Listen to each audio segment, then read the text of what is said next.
każdym miejscu, w którym jesteśmy, jak rozmawiamy, słyszymy, że miesiąc temu była próba samobójcza. To, że my powiemy, że będzie wspaniale jako rodzice, to nie znaczy, że przygotowujemy dziecko do tego, żeby umiało wejść w tą relację. Ona jedyną rzeczą, którą mi odpowiada, i tak większość dzieci się zachowuje, kiwa się i mówi: ale proszę panią, ja nie mogę, ja mam sprawdzian z biologii, ja muszę się uczyć, proszę panią, ja się muszę uczyć, ja będę miała zaległości, bardzo proszę, nie mogę iść do szpitala. Mama, jesteś najlepszą mamą, tata, jesteś najlepszym tatą. I to dla dziecka jest obciążeniem. Później pada takie pytanie, gdzie zrobiłem błąd?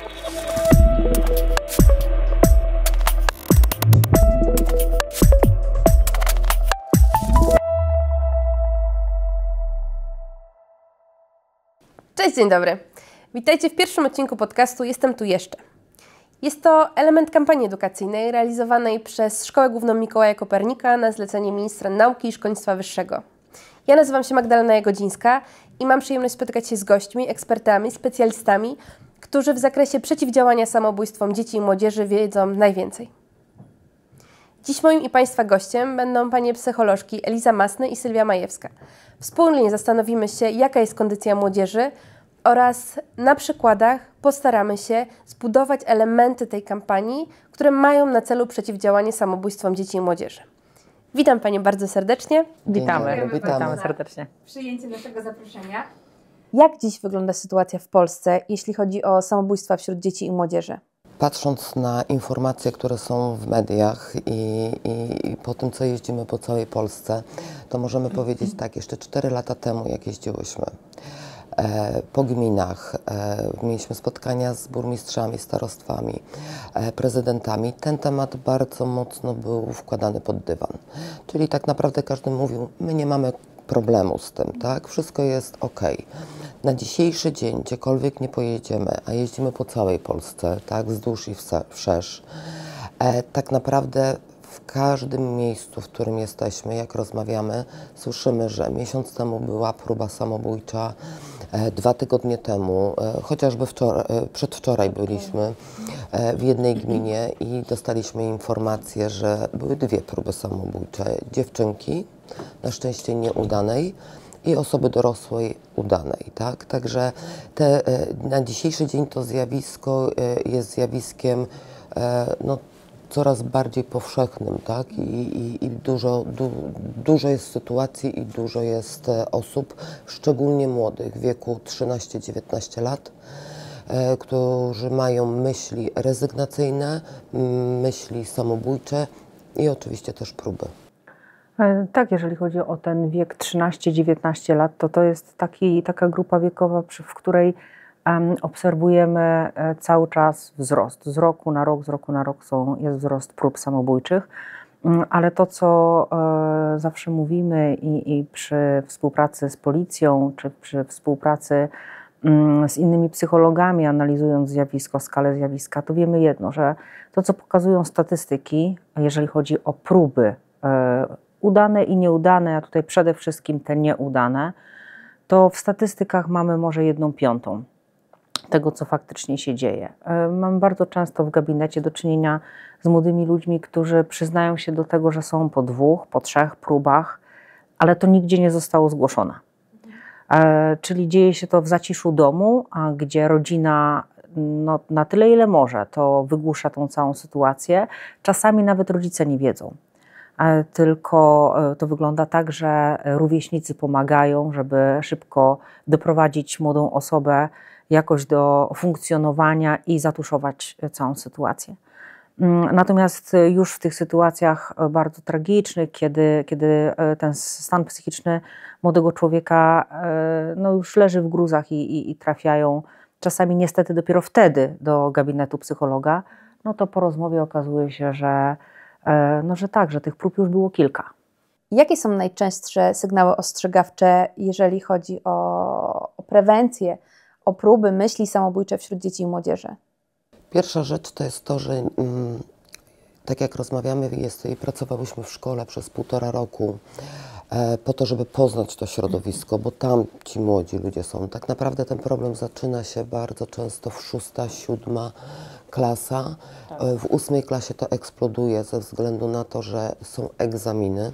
ósmoklasisty i ten przełom później przejścia do szkoły ponadpodstawowej, czyli ta totalna nieświadomość, co będzie, jak ja sobie poradzę w nowym środowisku, to powoduje bardzo duży stres.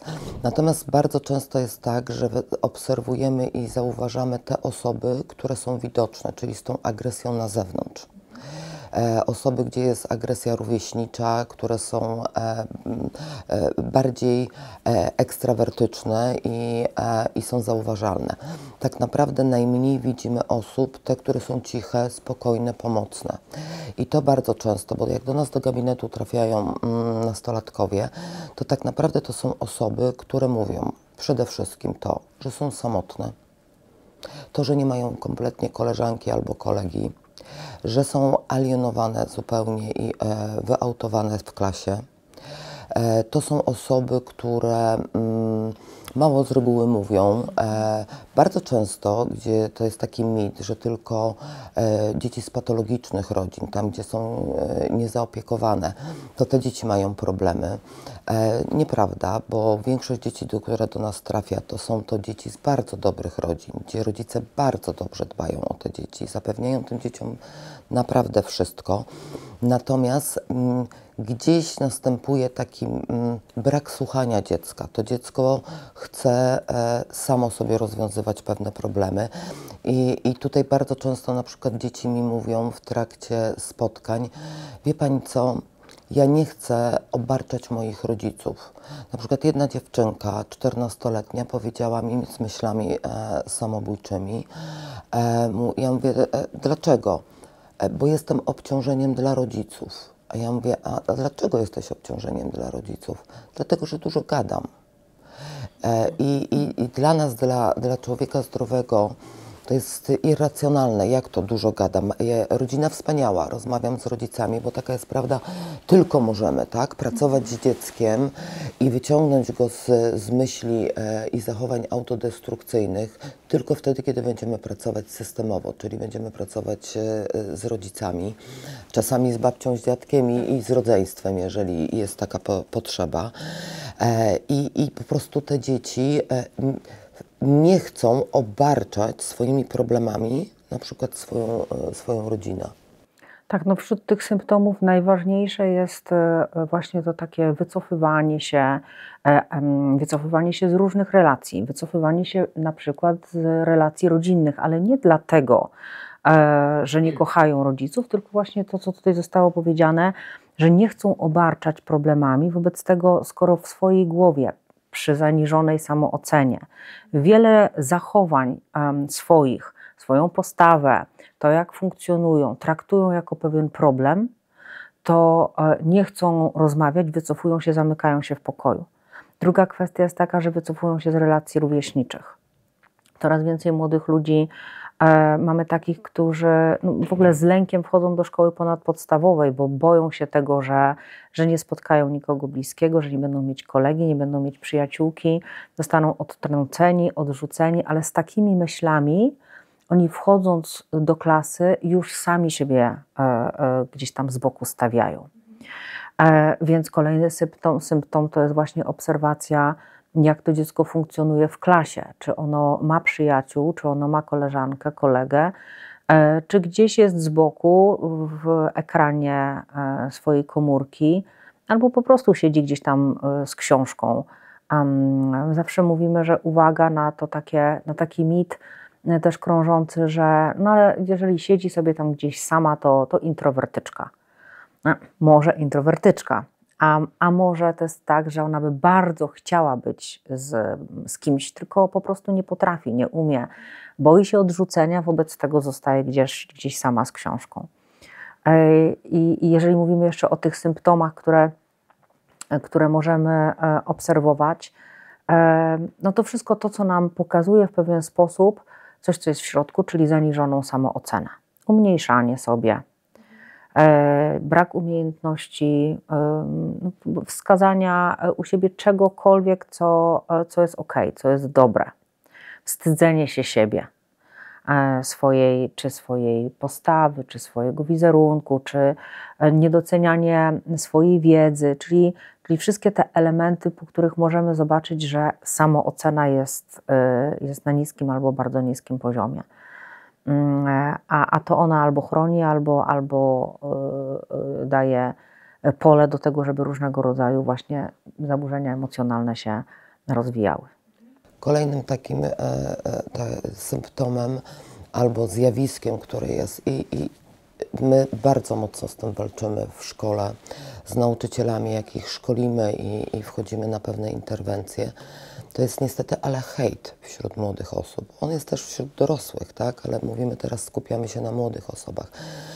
Tak naprawdę większość dzieci, które do nas trafia, nastolatków, z problemami, czyli, bo to się zaczyna najpierw tak, to są lęki, później są stany paniki, obniżony nastrój i depresja. I niestety, ale większość z tych dzieci gdzieś przeżyła, miały bardzo trudne sytuacje traumatyczne i w tym właśnie hejt. Dzisiaj mamy niestety social media. Kiedyś było tak, i bardzo często nauczyciele się nas pytają, no dobrze, no ale wytłumaczcie nam jedną rzecz. Przecież my też chodziliśmy do szkoły i jakoś sobie z tym radziliśmy, tak? I nawet był hejt. I był hejt, tylko patrząc, jak ja pamiętam, jak byłam w szkole, to ja jeżeli coś głupiego zrobiłam, to był hejt na 30-40 osób. I musiałam pójść do szkoły i jakoś tę sytuację rozwiązać. Dzisiaj jest tak, że jeżeli jest hejt, to on jest w internecie i to nie mówimy 30-40 osób, tylko czasami 200, 1000 osób, to się rozlewa. I teraz to jest tak, że to dziecko z jednej strony może nie czytać tego, ale ma poczucie tego, że no nie jest w tym, potrzebuje, tak? To jest już też takie trochę uzależnienie od tego, no muszę być w kontakcie. Z drugiej... w takim elemencie wykluczenia, prawda? Dokładnie. Tam nie ma, nie wiem co mówią, co robią. Tak. I później wchodzi, zaczyna to czytać. No to jest ogromne obciążenie psychiczne, tak? No i zaczynają się myśli rezygnacyjne. To Eliza, twój przypadek przy interwencji był chłopiec, nie? Gdzie dziewczyna go rzuciła. Tak, tak. No, hejt jest różnymi kanałami i, że tak powiem, różnego kalibru. To akurat taka sytuacja z zeszłego roku. Chłopak w szkole ponadpodstawowej, 2. klasa, rozstał się z dziewczyną i zemsta dziewczyny polegała na tym, że w nocy puściła do internetu poprzez ich komunikatory, Discordy i inne informacje, że chłopak próbował ją zgwałcić, co było całkowitym pomówieniem. Natomiast chłopak nie dał sobie rady w nocy z falą hejtu, jaka poszła po tym komunikacie. To tylko słowo, ale w internecie to słowo, czy to jedno zdanie, ono się rozprzestrzenia w niesamowitej prędkości, zostaje przesyłane. W nocy dzieci czy młodzież cały czas siedzą w komunikatorach. I co dalej? Chłopak nie dał sobie z tym rady i w nocy próbował się powiesić w domu. Tej samej nocy. Natomiast musimy zwrócić na jedną rzecz tutaj uwagę, że na pewno to nie była sytuacja, że tylko po tym, bo to musiał być proces, tak? Oni się musieli kłócić, gdzieś już był obniżony nastrój, dlatego że tak, nie ma czegoś takiego, nie, że po jakiejś sytuacji jest próba samobójcza, tak jakby nagle, to jest proces cały. No i to są też pewne czynniki takie psychologiczne, które u danej osoby muszą zaistnieć, muszą być, ale najczęściej jest to też ten element samooceny zaniżonej, także to jest proces, to nie jest tak, że impuls i już. Impuls jest pewnym etapem, tak, który już powoduje po prostu tą ostateczną decyzję. Natomiast to się zwykle toczy dłużej. I jeżeli chodzi nawet o ten przypadek, to jak się potem okazało, oczywiście to zostało zgłoszone i tutaj to było pomówienie, ale ta agresja taka zewnętrzna u tej dziewczyny akurat mogła być zauważona już wcześniej. Tak? Czyli tutaj my jako dorośli, nauczyciele, rodzice, osoby, które są gdzieś wokół młodych ludzi, powinniśmy być bacznie obserwujący, nie tylko w stosunku do tych osób właśnie cichych, spokojnych, których musimy wypatrywać bardzo szczegółowo, ale też właśnie w stosunku do tych agresorów, jeżeli mówimy o hejcie. Tu Eliza fajnie, bo już powiedziałaś o tej relacji z rodzicami, tak? Bo mamy dwa środowiska. Mamy środowisko rodzinne i mamy, gdzie dziecko przebywa w szkole, tak? I co my obserwujemy? Bardzo często, i w ogóle jak robimy badania przesiewowe, bardzo często dzieci z bardzo dobrych rodzin, dzieci przede wszystkim bardzo ambitne, które chcą się dostać do dobrej szkoły, które chcą mieć karierę, to one najczęściej mają duże problemy emocjonalne. I tutaj ten kontakt z rodzicami, tak? Bo jak my rozmawiamy, no, rodzice są wspaniali, ale później pada takie pytanie, gdzie zrobiłem błąd, tak? Ja zawsze mówię jedno rodzicom, kto nas nauczył bycia rodzicem? Tak naprawdę nikt. My się uczymy, tak? I chcemy jak najlepiej. I czasami rzeczywiście powiemy coś w dobrej wierze, zachowamy się w dobrej wierze, a dziecko to zupełnie inaczej odbiera. I tu jest ważne, żeby nie patrzeć przez swój pryzmat rodzica, bo to on ma duże doświadczenie, ale słuchanie dziecka. Dzieci dają komunikaty. I teraz wiecie, przyjeżdżamy w jedno miejsce, okazuje się, że była próba samobójcza dzień wcześniej. Dziewczynkę chłopak też rzucił. Skoczyła pod pociąg, przeżyła i wiecie, jest trudna sytuacja, jest w szpitalu, tak? A matka dzwoni, zadając pytanie, jak się dziecko będzie uczyło? Czy będzie się uczyło w chmurze, czy zdalnie? Tak? Więc jakby ta wrażliwość pewna i sytuacja, my wiemy, że dla rodzin są to bardzo trudne sytuacje, bo tutaj też dam przykład, to jest notorycznie. Przychodzą, bo prowadzę centrum psychologiczne, więc przychodzą rodzice z dziećmi i rodzic ma coś takiego, że przychodzi, proszę panią, może się pani zająć, widzimy problem. I na przykład widzą u swojej córki problem z tym, że zaczyna być bardziej agresywna. 13 lat, tak? No my się kłócimy, padają nie te słowa, które powinny być. Pytam się, robię wywiad, czy są jakieś zachowania autodestrukcyjne. Tak, proszę panią, są takie 2 małe cięcia. No i ja rozmawiam później z tą dziewczynką. I to jest nie to, że ja daję przykład jednej, ale to się bardzo często powiela.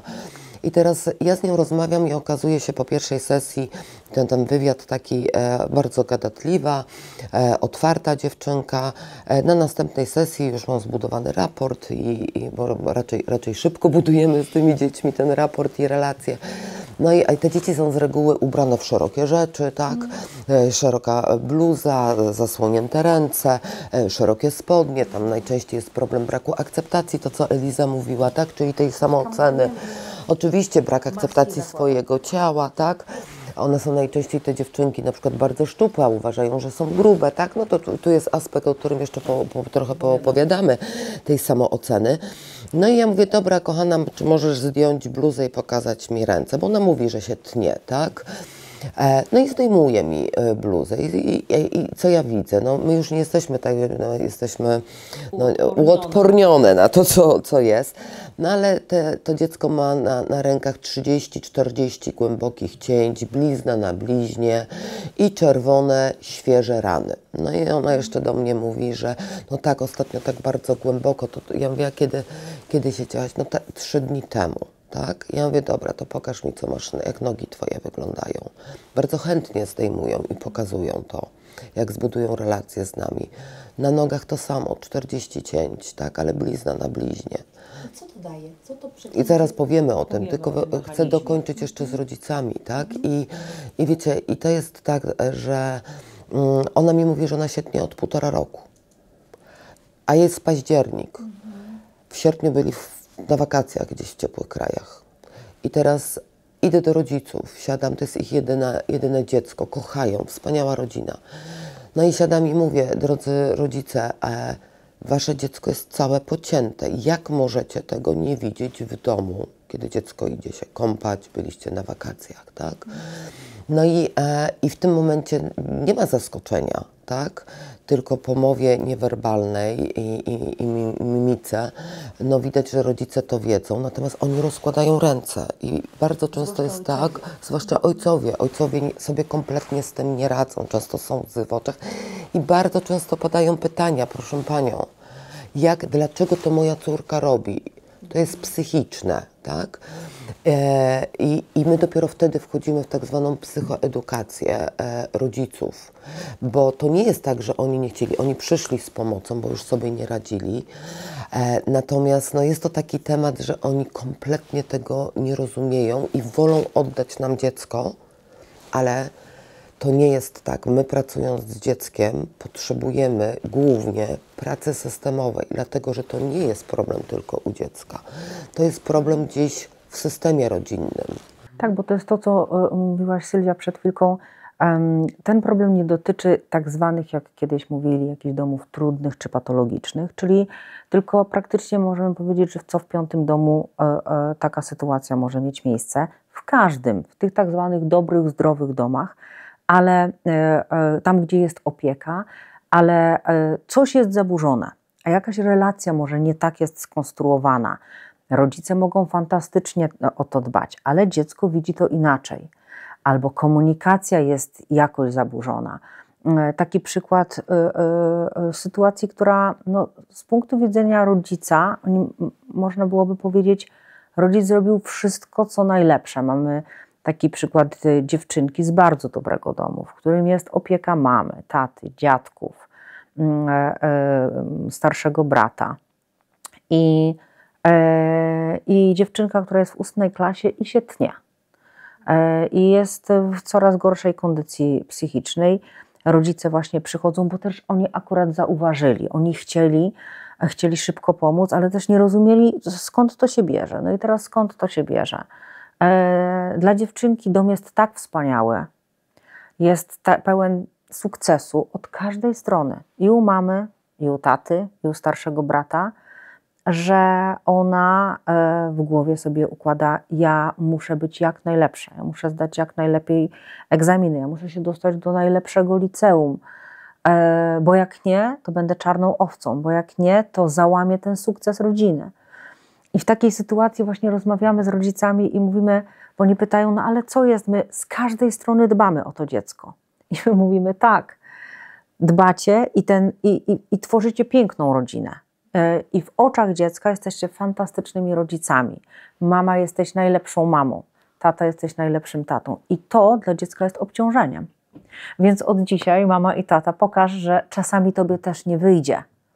Podziel się przy dziecku tym, że w pracy coś nie wyszło, że coś inaczej zaplanowałeś, drogi tato, a poszło inaczej. Żeby to dziecko też zobaczyło, że jak jemu nie wyjdzie, to ono nie jest jakimś odosobnionym przypadkiem albo niepasującym do rodziny elementem, bo jemu coś nie wychodzi, tylko jest takim samym człowiekiem jak wy, ale ono w was widzi tylko pełen sukces. Tylko pokażmy też swoje słabości, bo bardzo często jest tak, że dzieci mi mówią, ja muszę mieć 5, bo moja mama się bardzo dobrze uczyła. Mój tata też, a ja później mówię do rodziców, możecie przynieść swoje świadectwa? No i się zaczyna, no ja nie miałem samych 5. Ja mówię, no ale dziecko słyszy, że były same 5, tak? I po prostu ono też musi mieć dobre oceny. Z drugiej strony bardzo często rodzice mówią coś takiego, że nie, ja mojej córce czy syn, on może sam podejmować decyzje. Jak mamy silne osobowości rodziców, oczywiście, może i oni są też przeszkoleni, bo coraz więcej rodziców tak, korzysta z tej psychoedukacji. I mówi, no ja zawsze zadaję pytanie, bo my zawsze mówimy, zadaj pytanie, a co ty chcesz? Co dla ciebie będzie dobre? Wysłuchaj. I tu jest kolejna rzecz, słuchajmy, tak? Ale to, co mówi dziecko, a nie przekładajmy i mówmy sobie to, co my chcemy, żeby było. Więc w momencie, kiedy słuchamy i zadajemy pytania, to bardzo często jest tak, że rodzice mówią, tak, ja zadaję pytanie, a później jest na koniec powiedzenie, no wiesz, super, to chcesz to, a ja bym zrobiła to i to. I to jest gdzieś tylko wrzucone, tak? A dla dziecka autorytet rodziców jest tak duży, że on, jeżeli ma zrobić, a chciał inaczej zrobić, z reguły nie podejmie takiej decyzji, bo przecież tata, mama mówi, co innego zrobiliby, zupełnie co innego. I później się decydują na coś, no i mają gdzieś tam zgrzyt. Ale wiecie, my też my wprowadzamy systemy pomocy psychologicznej w szkołach, tak? I badamy przesiewowo bardzo mocno dzieci. Później też o tym trochę opowiemy. I wiecie, na początku jak wchodzimy i przychodzą na przykład w szkołach ponadpodstawowych pierwsze klasy i są spotkania integracyjne. Te dzieci się dopiero poznają. No to tak, mamy różne klasy o różnym profilu. Jesteśmy na tych spotkaniu, no to na początku każde dziecko ma się przedstawić. Takie pytanie pada do dzieci, no macie 4 lata czy 5 lat, jak to jest technikum. Co wy chcecie przez te 4-5 lat? Im lepsza szkoła, to się zaczyna, tak po kolei mówią. Ja chcę się nauczyć 2 języków, ja się chcę dostać na medycynę, ja na prawo, ja na zagraniczne studia, ja muszę zdać bardzo dobrze maturę. Więc my stajemy jeden w jeden. Tam nic więcej nie pada. Czegoś brakuje, nie? No czegoś brakuje, a my w końcu stoimy i mówimy tak, no ale dobra, a te 4 lata, a poznać znajomych, pierwsze miłości, pierwsze imprezy, tak? Pierwszy alkohol, w wieku, nie wiem, no już to już matura później, może pierwszy seks. Nie ma w ogóle tego. I powiem wam, co my obserwujemy. Najbardziej, nie? Klasy biologiczno-chemiczne, ci co na matwiz, no to tam bardzo dużo jest osób, które właśnie wpadają w taką pętlę tej nauki tylko i nie widzą innych rzeczy. A o profilu psychologicznym klasy ponadpodstawowe jesteśmy przerażone. Na 30 dzieci, które badamy, 20 młodych osób ma problemy emocjonalne, tak? Więcej niż połowa. Natomiast rzeczywiście klasy, które na przykład geograficzna, tak? Co zadajemy pytanie językowe, zadajemy pytanie, a czemu taki kierunek geograficzny? No i tu usłyszymy na przykład coś takiego, no chciałem iść do innej klasy, ale nie dostałem się, więc nie miałem wyboru, jestem w geograficznej. Albo nie wiedziałem gdzie iść i wybrałem tą klasę, ona jest taka neutralna. Tam mamy najmniej, nie? Takich najszczęśliwsi. I tam mówią, chcę poznać znajomych, tak? Gdzie nie ma tych ambicji, tego błędnego koła tych dzieciaków. Bo wiecie co, to jest tak, że jak my rozmawiamy z dzieckiem, które jest w depresji, albo ma obniżony nastrój, lęki, myśli, próby samobójcze, albo samookalecza się, no to z takim dzieckiem bardzo ciężko się rozmawia.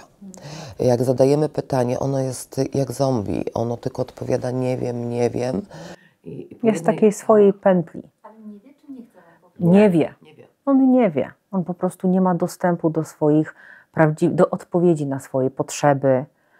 On jest po prostu gdzieś zaprogramowany na cel, jakim jest na przykład, tak, dostanie się na jakiś, no, na medycynę, powiedzmy, żeby coś powiedzieć. I to jest jego cel najważniejszy, jedyny. I on jest w pętli zdawania egzaminów, zdawania sprawdzianów, uczenia się. Wszystko inne jest gdzieś z boku. On przestaje poznawać siebie. On przestaje doznawać siebie.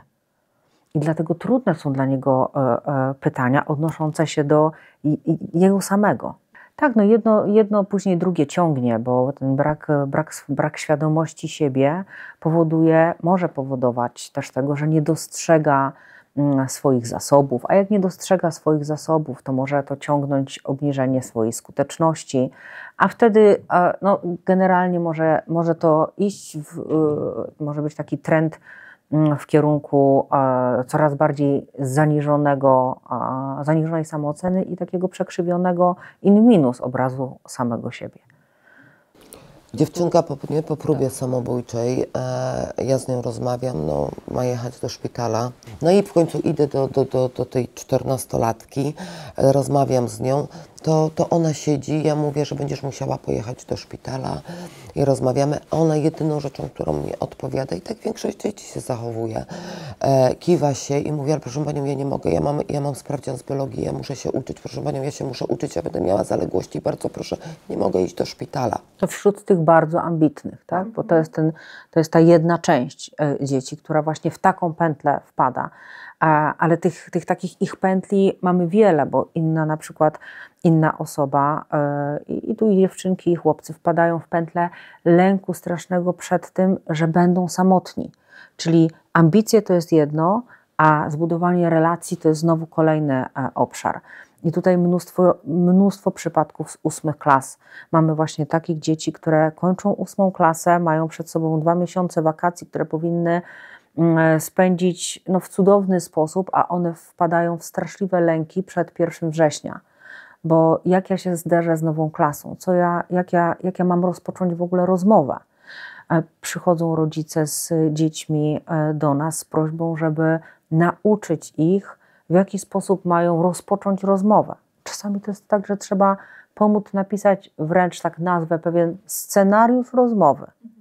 Tak, żeby wiedziało dziecko, jak rozpocząć, jak odpowiedzieć na to, co usłyszy. No, ale oprócz tego właśnie przepracować ten lęk, który stoi w sumie za takim poczuciem, że może zostać odrzucone, może zostać samotne, może zostać gdzieś tam z boku. Tutaj mam taki przykład dziewczynki też, która tak bardzo chciała iść do liceum, bo w 7., w 8 klasie miała hejt w szkole podstawowej i jedynym jej celem było przejście do szkoły ponadpodstawowej, a jej mama cały czas mówiła: słuchaj, jak przejdziesz do tej szkoły ponadpodstawowej, to zobaczysz, tam będzie cudownie. Zobaczysz, to będzie najwspanialszy moment już twojego życia, 4 lata, ale opowiadała ze swojej historii, ze swojej perspektywy, bo ona, kiedy miała swoje lata licealne, przeżyła je wspaniale. I ta córka tak żyła tym przez całe wakacje i zderzyła się w szkole z tym ponadpodstawowej, że niestety to nie była taka klasa. Akurat trafiła na taką klasę, w której też ze względu może na to, że nie było przepracowanego jej zachowania, nie było przepracowanej jej postawy wejścia, tylko właśnie informacja od rodziców: będzie dobrze, tak, zobaczysz, będzie wspaniale, ale to, że my powiemy, że będzie wspaniale jako rodzice, to nie znaczy, że przygotowujemy dziecko do tego, żeby umiało wejść w tą relację. I ta dziewczynka zupełnie nieprzygotowana weszła, po tym, że przez 2 lata była w hejcie, weszła z postawą ofiary i bardzo szybko znowu weszła w ten sam schemat. No i dramat, tak? Raz, że dramat jej dotyczący izolacji, odrzucenia w klasie. 2, mamo, ale obiecałaś.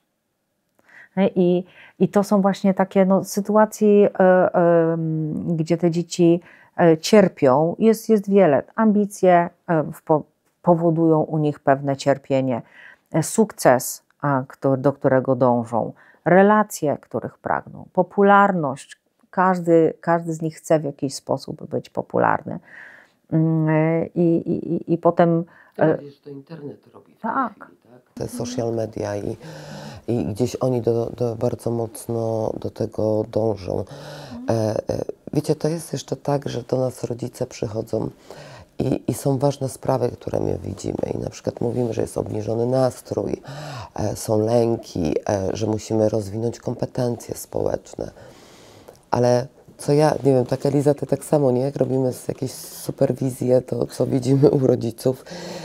A szczególnie u mam. Największy problem to jest: moje dziecko nie ma porządku. Nie sprząta. Nie sprząta. I my wtedy zadajemy pytanie: słuchajcie, my widzimy inne rzeczy, mamy problem emocjonalny, głębsze problemy. I teraz pytanie: czy Państwo mi wysyłacie dziecko po to, żebym ja je nauczyła sprzątać?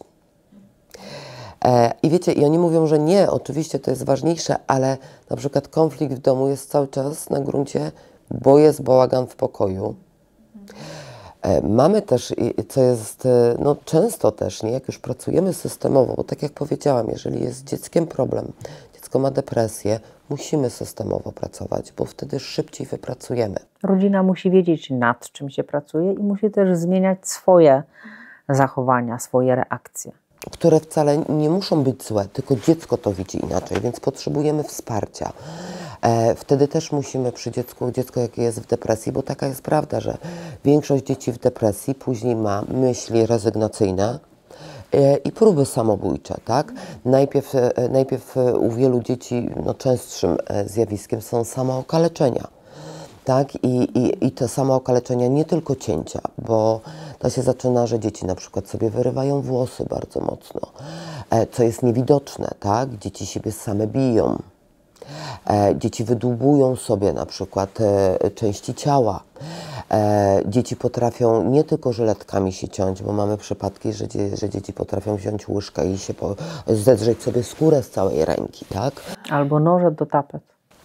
Tak, albo mamy dzieci, które, i teraz z drugiej strony, to co mówiłam, jak można nie zobaczyć, tak, ale mamy dzieci, które są w klasach sportowych, pływaczki, które tną się w takich miejscach pod biustem, na biodrach, gdzie tego w ogóle nie widać, tak, one ćwiczą, pływają, a są pocięte i my tego nie widzimy. I ja rozumiem rodziców, bo jest to trudne do 15-latki powiedzieć, rozbierz się, tak? Albo I wejść badać, do łazienki. albo do łazienki. To przecież już jest pewna intymność, którą trzeba zachować. Więc też rodzicom jest trudno przekraczać te bariery intymności. A z drugiej strony muszą być bardzo uwrażliwieni na to, żeby dostrzegać te takie mikrosygnały jakiegoś chowania się, chowania za bluzką. To, co tutaj Sylwia na przykład powiedziałaś o dziewczynce, która gdzieś od 1,5 roku się tnie i nie jest to zauważalne, a są w międzyczasie wakacje. I przecież to dziecko, skoro są wakacje i jest gorąco, a jest poubierane w długie spodnie, w długie rękawy, no to może stanowić jakąś zagadkę. Tak? Tylko musimy być otwarci na to, żeby się zastanowić, co za tym zakryciem ciała stoi i chcieć to odkryć. Wiecie, robimy takie badania przesiewowe w szkołach, badamy dzieci. Testem psychometrycznym, to jest o takiej wielowymiarowej osobowości. Tam mamy 6 wymiarów, jak dziecko funkcjonuje w relacji, we współpracy, w działaniu, jak funkcjonuje w szkole i 2 takie dla nas najważniejsze przy tych badaniach, to jest to, co cały czas podkreślamy, poziom samooceny i poziom emocji destrukcyjnych, tak? I z tego jesteśmy bardzo fajnie w stanie wyłapać dzieci, gdzie widzimy, że jeżeli ma wysokie emocje i bardzo niską samoocenę, to jest duże prawdopodobieństwo, że tam coś się dzieje. I po tych badaniach robimy takie spotkanie, bo każde dziecko dostaje później raport z tego, rodzice dostają rekomendacje i my później się spotykamy z rodzicami i w zależności od wielkości szkoły, ale mamy na przykład na spotkaniu 170 rodziców i robimy taką krótką psychoedukację właśnie na temat do wyników, na czym polegają te zachowania autodestrukcyjne i te wszystkie symptomy. Wiecie, nikt z rodziców nie angażuje się, nie odzywa, ale po tym spotkaniu jest kolejka 70-80 osób. I rodzice podchodzą, mówią, widzę ten symptom, bo bardzo często słyszymy tak, zakochała się, nie chce się uczyć, jest leniem. Tylko gra. Dokładnie. Nie Tak. sprząta, tak. Tak? I gdzieś, a wcale tak nie jest, dlatego że dziecko w obniżonym nastroju i w depresji, jemu siadają procesy poznawcze bardzo mocno. Czyli uwaga, pamięć, koncentracja. I teraz mamy ucznia, który się przeciętnie uczy albo dobrze się uczy, tak? I nagle popada w obniżony nastrój, zaniżona samoocena i zaczyna mieć problemy z procesami poznawczymi. Te dzieci nam mówią, proszę Panią, ja nic nie mogę zapamiętać. Ja siedzę nad książką, nic nie widzę. Ja mam problem, a mają ambicje. I my nie mówimy o tych najlepszych uczniach, tak? Którzy chcą jeszcze... Przeciętne. On chce się uczyć. Chce utrzymać swoje oceny, nawet te 4 czy 3. I to wcale nie chodzi o 5 czy 6. I to jest to, że rodzice mówią, o, ma gorsze oceny, weszła w jakieś środowisko, nie chce się uczyć. Nie chcą jakby spojrzeć na to, że może być problem emocjonalny szerzej, tak? Bardzo często trafiają do nas dzieci, które rodzice mówią, że dają nam wyniki badań od wszystkich lekarzy i dopiero na koniec do nas trafiają i okazuje się, bo mają bóle somatyczne, ale tak naprawdę wyniki wszystkie są bardzo dobre i tak naprawdę to jest stres, tak? albo trafiają rodzice z dzieckiem i rodzice mówią, że dziecko ma problem z internetem, ma problem z przebywaniem zbyt długo w nowoczesnych technologiach. I potem rozmawiamy z dzieckiem i na przykład taki chłopak mówi, proszę panią, tata przychodzi do mnie o 21 czy o 22, wyrywa mi telefon i mówi koniec. Mówi, ale on nie rozumie, że ja tam nie jestem po to, żeby grać, bo on cały czas mówi, że grasz, że się nie uczysz, jesteś leń. Mówi, tata nie rozumie tego, że ja jestem strasznie samotny i to jest jedyny mój kontakt i tworzenie jakichkolwiek relacji. I teraz, jeżeli w ten sposób rodzic zareaguje, a tak dość często w tym kierunku to idzie, no bo to jest takie powierzchowne. Siedzi w komórce, gra albo nie wiadomo z kim tam siedzi, zabrać o 22 powinieneś spać. Ale to jest właśnie tylko to, co po wierzchu widzimy. W głębi jest samotność i jakiś mechanizm, który sobie dziecko wypracowało na to, żeby właśnie tą samotność pokonać. I to jest kwestia właśnie też u rodziców, żeby spoglądać głębiej. Tak teraz, jeżeli chodzi o tą samotność, to mamy kolejny element, który przeraża nas coraz bardziej. Obserwujemy to zjawisko, ale no, dzieci szukają w różny sposób przyjaciół. I teraz po czasie COVID-u, po czasie izolacji, kiedy musiały wejść jeszcze mocniej, jeszcze głębiej w ten wirtualny świat, odnalazły się tam. Przez ten czas, 1,5 roku, bo to mniej więcej tyle trwało to zamknięcie, dla niektórych roczników to był newralgiczny czas budowania umiejętności, kompetencji takich społecznych. Emocjonalne, nie?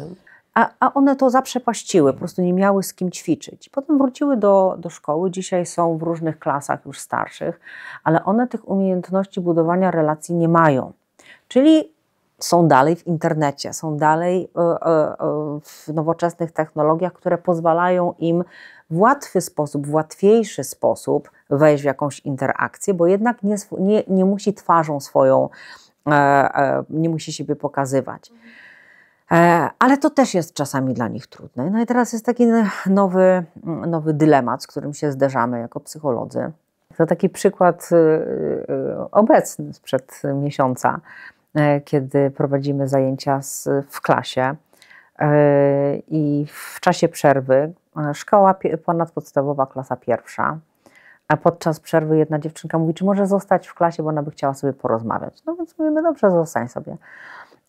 I faktycznie ja akurat byłam w tej klasie, zrobiłam swoje, podchodzę do niej, bo widzę, że się uśmiecha, jak tam pisze z kimś i zagaduję ją, bo jeszcze ta przerwa trwa, więc się pytam, z kim rozmawiasz, co i jak. I ona mi mówi, że z chłopakiem, że fajny, że sympatyczny. No więc jak już chłopak, no to podgaduję, tak co to za chłopak. Ona mówi, że rewelacyjnie, rano sobie dużo rozmawiają, wieczorem, że on ją bardzo dobrze rozumie. Więc ja mówię, jejkuś, gdzie ty takiego chłopaka znalazłaś, nie? To skarb. No i tak wiecie, dalej ta rozmowa trwa i w pewnym momencie ona mi powiedziała, jak ma na imię ten chłopak, ile ma lat, czym się interesuje, że nie jest z tej szkoły. I w pewnym momencie oczy pełne łez, krokodyle łzy i w pewnym momencie wyrzuciła to wszystko i mówi, proszę panią, jestem tak naprawdę bardzo samotna, a ja rozmawiam z aplikacją. I zaczynamy się zderzać. Mamy takich przypadków coraz więcej, tak? Sztuczna inteligencja. I dzieci piszą, bądź moim chłopakiem, sztuczna inteligencja zada pytanie, jaki mam być, czym się interesujesz, jak mam się do ciebie zachowywać, zwracać. I nagle wchodzimy w idealny świat i poznawanie idealnej osoby. Bardzo często w ogóle młodzi, myślę też, oni nas bardzo mocno edukują, no bo my już swoje lata mamy, tak? Mamy dorosłe dzieci i nastolatkowie też jakby nam mówią, jak to teraz, ale proszę panią, teraz to jest tak, mamy relacje romantyczne i relację taką normalną, seksualną. Romantyczna to jest wtedy, kiedy może być bez seksu, tylko emocje, ja się angażuję i szukam takiej osoby, a ta relacja druga, no to jest powiązana na przykład właśnie z seksem, ale ona wcale nie musi być romantyczna. Ale jak później rozmawiamy o tym, to jak wchodzicie w te relacje, jak często byłeś w tej, czy byłaś w tamtej, to tych romantycznych nie mają. Nie mają w ogóle. Nie mają. Oni dążą do tej romantycznej. Czyli do tej bliskości takiej faktycznej, Emocjonalnej, intelektualnej, jakiejś takiej niefizycznej nie odnajdują, ale odnajdują ją w internecie ze sztuczną inteligencją. Do pewnego momentu, tak? Oczywiście tylko, bo to jest wciąż Tak, tylko... bo to jest ta romantyczna wtedy, tak? Bo Czyli dostajemy rozumienie moich emocji. zainteresowania, no bo jak napiszemy sztucznej inteligencji, czym się interesujemy, my to testujemy też, więc nas to szokuje, tak? Jak doskonale trafia. Jak doskonale trafia z pewnymi pytaniami bo też musimy zrozumieć dzieci. Druga rzecz, która jest, to jest to, że dorośli nie rozumieją komunikacji między dziećmi. Oni patrzą w telefon i mówią, wow, to tam jakieś znaczki i to wszystko. Jest serduszko, więc jest dobrze. Jest dobrze, a kolor serduszka ma ogromne znaczenie. Znaczek ma ogromne znaczenie i tu musi być też ta edukacja tego, żebyśmy zrozumieli tą komunikację, bo nagle się okazuje, że tam jest dramat i to dziecko właśnie ma hejt, a my mamy zupełnie inny znaczek, tak? Inny obraz tego, nie? Rodzice bardzo często nie potrafią czytać obrazów emotikonek, a młodzież się przede wszystkim zaczyna komunikować obrazami. Nie piszą do siebie zdań, elaboratów, które jeszcze jakiś czas temu pisali, dwa, tak? To głównie przecież jak oni palcami to tam piszą to w mig, tak? A teraz już idzie to w skrócie zupełnie, tak? Ale za tymi skrótami jest cała treść i teraz to jest bardzo ważne, żeby rodzice potrafili odczytywać te treści. Odczytywać opisy pod zdjęciami na przykład swojej córki, która wysłała zdjęcie gdzieś tam na któryś z portali społecznościowych i pod tym pojawiają się emotikony. Teraz jakie tak naprawdę się pojawiają? Tak, co one oznaczają? Czy one są pozytywne, czy one są wzmacniające, czy wręcz przeciwnie, czy to właśnie jest jakiś hejt? Nie. Ci młodzi ludzie, którzy wchodzą w ten świat i tak sobie próbują zrekompensować brak relacji w świecie rzeczywistym, oni za moment, jeżeli będą chcieli spotkać się z kimś, tym takim prawdziwym człowiekiem, to ten prawdziwy człowiek, on nigdy nie sprosta sztucznej inteligencji. Bo on będzie popełniał błędy. Tak, on będzie miał prawo, nie wiem, pokazać swoje emocje, tak? A tam jest zaprogramowane na wspieranie, dlatego, bo wcześniej algorytm zapytał, jaki mam być, a dziecko powiedziało wspierający. No to jest wspierający. Tak więc za moment się zderzą te osoby z tym, że świat rzeczywisty im całkowicie nie pasuje. Nie ma tutaj osób, które odpowiadają na moje potrzeby tak, jak odpowiada na moje potrzeby sztuczna inteligencja. I znowu się schowają za ekran. I znowu będą odczuwać samotność. Chciałabym wrócić jeszcze do pytania dotyczącego kwestii cięcia czy samookaleczania. Co to daje? Dlaczego ból fizyczny ma taki wpływ na zachowania, na być może jakąś swoistą formę regulacji, równowagi? Bardzo często, znaczy praktycznie w większości przypadków, w momencie, kiedy zadajemy dziecku pytanie, dlaczego się tnie, samookalecza, odpowiedź jest, bo daje mi to ulgę. My musimy zrozumieć jedną rzecz, że ból psychiczny jest tak silny, że dzieci się po to tną, żeby ściągnąć to na ból fizyczny. I normalnie zdrowy człowiek, który tego nigdy nie robił, nie jest w stanie sobie tego zrozumieć, w ogóle wyobrazić, ale ból, jak dzieci opisują nam, że one, jak się czujesz, one mówią, tak jak to ty, Eliza, tak fajnie nazwałaś to, że są takie wyłyżeczkowane od środka. One są puste. Tak. Puste, a z drugiej strony w tej pustce jest cierpienie i to cierpienie nie wiadomo gdzie jest, ale jest wszędzie. I ono jest tak silne, tak jak Sylwia tu mówisz, że cięcie, czy w jakikolwiek sposób jakiś inny akt taki autodestrukcyjny, on przynosi chwilową ulgę.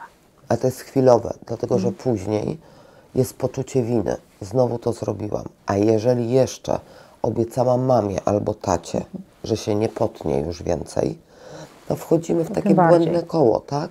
Bo jeszcze bardziej poczucie winy, jeszcze bardziej siebie nie lubię, jeszcze bardziej nienawidzę siebie, więc wchodzę w jeszcze większe emocje. I znowu się cierpienie. tnę, I cierpienie, i znowu się tnę, żeby sobie zrobić ulgę, tak? Tak. Także i to nie jest tak, bo jest taki stereotyp, o Jezu, oni się tną, bo to jest moda. Nie, nie ma czegoś takiego. Oczywiście zdarzało mi się, miałam młode osoby, które mówią, że się tną, to widać po cięciach, czy to jest takie cięcie, żeby zwrócić na siebie uwagę, bo Ale to nie o takie cięcie chodzi. kompletnie, ja wtedy mówię już tak czasami, jak jestem tak na prawie z 99% pewna, że tam nie ma tego cięcia i w trakcie rozmowy ja mówię, gdzie? I słyszę, no tak, no bo chciałem na siebie zwrócić uwagę. Bardzo często, no bo jak powiedziałam, że się tnę, to mama zaczęła do mnie inaczej podchodzić. Tata, który ze mną nie zauważał mnie kompletnie, nagle widzę, że mnie kocha. Tak? I tu jest bardzo często u chłopców jest, nie? Że tata nigdy mi nie powiedział, że mnie kocha. Tata nigdy nie wyraził emocji. Ja wiem, że tata mnie kocha, ale nigdy mnie nie przytulił. Wiecie, to jest bardzo ważne. My nawet jak z dorosłymi pracujemy, to potrafi być 40-letni mężczyzna, który mówi i ma łzy w oczach. Mój ojciec nigdy mnie nie przytulił. Mój zawsze taki był twardy i mówił, że ja muszę być facet i mężczyźni, chłopcy nie mogą płakać. A te emocje trzeba wyrzucać też. To nie jest, Trzeba że tylko... pokazywać. A młodzi są na to otwarci. Młodzi chcą tego, młodzi o tym mówią i zderzają się ze światem dorosłych ludzi, którzy są poblokowani w emocjach. I teraz rodzic, zablokowany ojciec na przykład, bo on też to słyszał gdzieś wcześniej od swojego ojca, tak? Bądź silny. Są wzorce. To są wzorce pewne, więc trzyma się tego i zderzenie ma ze swoim synem, który już chce inaczej. Jest kompletne niezrozumienie, a z drugiej strony można powiedzieć normalna, fajna rodzina, w której dba się o dzieci, ale nie ma tego aspektu zaopiekowanego. Jakaś potrzeba jest niezaopiekowana. My jak badamy dzieci, to jednym z takich podwymiarów jest poczucie bliskości u dziecka. I rodzice mówią, jak rozmawiamy z nimi, mamy bardzo dobry kontakt z naszymi dziećmi, z naszym synem, córką. A my widzimy z wyniku, że tam może jest bardzo dobry kontakt, natomiast jeżeli dziecko będzie miało problem, ono nigdy nie pójdzie do rodziców. I Z nie różnych powie. względów. Z różnych, to nie dlatego, że coś się dzieje. Ono tak to odczuwa. Tak. Może czuć się po prostu słabsze.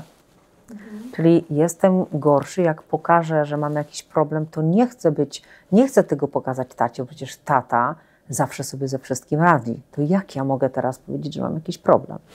Eliza, też często, nie? Jak rozmawiamy, wiecie co dzieci mówią na przykład? Proszę Panią, ja wcale nie jestem taki idealny, ale moja mama i tata, jak są w rodzinie, wśród znajomych, cały czas się mną chwalą. A ja wcale się tak nie czuję, wcale tak nie jest. Oni to wyolbrzymiają. I mówię do mamy na przykład, mamo, ale ja wcale takiego nie dostałem takiego wyniku. A mama mówi, cicho. Tak. No bo chce się pokazać, tak? Bo kocha dziecko, bo ono jest dumna ze swojego dziecka. Ale to jest taka presja dla dziecka później, bo to dziecko nam mówi, ale ja muszę temu sprostać. No bo mama tak mówi, nie? Tak, mam młodą dziewczynę, która musiała sprostać właśnie tym oczekiwaniom swoich rodziców od dziecka, bo była faktycznie jedną z lepszych wśród kuzynostwa i zawsze stawiana jako wzór. Najlepsza, najlepsza, najlepsza. I potem poszła pierwsza na studia.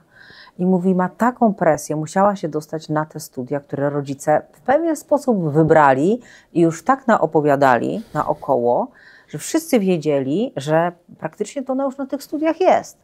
I ona mówi, musiałam się tam dostać, ja muszę być teraz najlepsza na tych studiach. I to jest niewyobrażalna presja.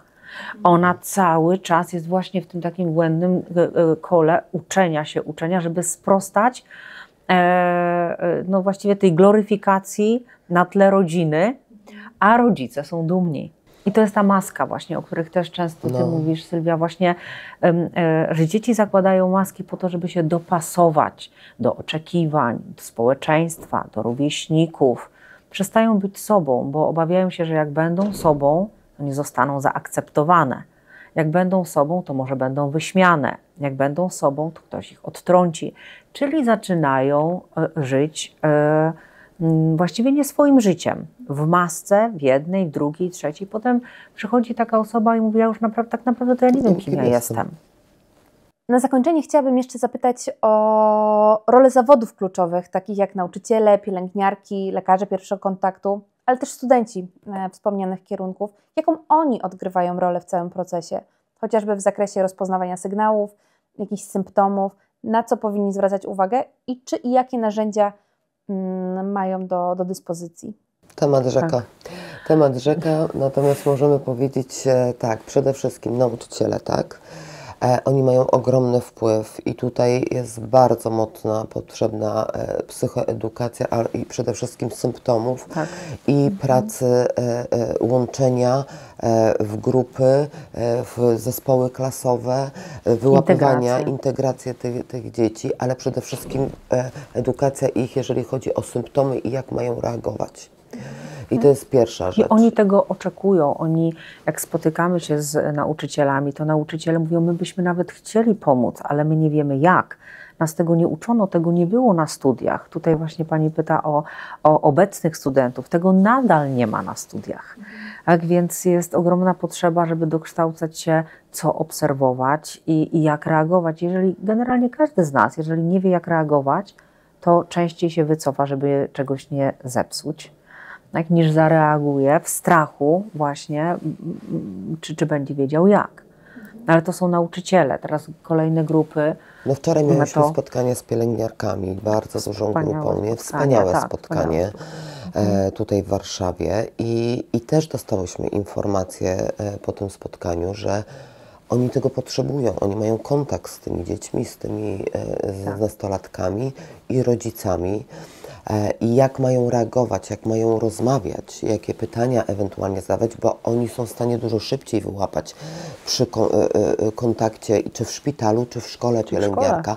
Ona nawet może zobaczyć ciało, tak, czy nie jest pocięte i nie ma samookaleczeń. Więc na pewno to lekarze tak samo, przede wszystkim, żeby nie tysiące badań, tylko gdzieś zostawić to, a może do psychiatry, a może do psychologa. Ja jedną rzecz bardzo ważną chciałabym, żeby też to wybrzmiało. Jeżeli trafia do nas dziecko w depresji bardzo głębokiej i musimy z nim pracować, to dla nas pierwszą rzeczą to my wysyłamy do psychiatry, żeby ustawić je farmakologicznie. Dlaczego? Dlatego, że dopiero jak je ustawimy, a to trwa 4-5 tygodni, jak trafimy z lekarstwami. Jeżeli nie trafimy, to trwa to dłużej. Te dzieci chodzą jak zombie w tym czasie, ale chodzą do szkoły, uczą się. I normalnie człowiek nie jest w stanie tego zrozumieć, im procesy poznawcze nie pracują. Ale jak je ustawimy, to my dopiero wtedy możemy z nimi wypracowywać mechanizmy obronne i rzeczywiście gdzieś wyjść z tego. A problem jest taki, braku świadomości, czyli pójdę do psychiatry, to jestem, moje dziecko jest psychiczne. Jak dam tabletki, to są uzależniające. Nieprawda, od razu dementujemy we dwie. Nie są uzależniające, one tylko wspierają i pomagają i szybciej dziecko wychodzi.